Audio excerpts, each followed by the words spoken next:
ભુજ નગરપાલિકા અને કચ્છ જિલ્લાની રાજકીય પાર્ટીઓમાં સતત વહીવટી અને પ્રસ્તાવિત નામાંકન ભૂલો સામે આવી રહી છે, જે પ્રજામાં સવાલ ઊભા કરે છે. તાજેતરમાં ભુજ હાટમાં આયોજિત સ્વદેશી મેળામાં પાલિકાના આમંત્રિત સત્તાવાર દસ્તાવેજોમાં જિલ્લા ભાજપના પ્રમુખનું નામ ખોટું દાખલ થયું.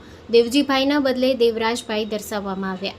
આ પ્રથમવાર નથી જ્યારે ભૂલ સામે આવી હોય. સરદાર પટેલની પુણ્યતિથિ ઉજવાતી વખતે પણ ભુજ પાલિકા દ્વારા મોકલેલ સત્તાવાર પ્રેસ નોટમાં જિલ્લા ભાજપના પ્રમુખ તરીકે દેવરાજભાઈની જગ્યાએ કેશુભાઈ પટેલને યથાવત દર્શાવવામાં આવ્યા હતા.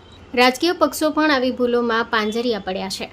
હાલમાં 6 ડિસેમ્બરના કોંગ્રેસની યાદીમાં પણ નેતાઓના નામમાં ખોટ નોંધાઈ હતી.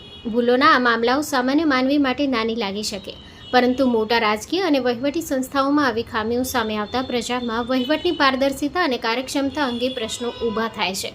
તાજેતરના ઉદાહરણમાં સુધારા થયા કે નહીં તે સ્પષ્ટ નથી, જે પરિસ્થિતિને વધુ ચિંતાજનક બનાવે છે.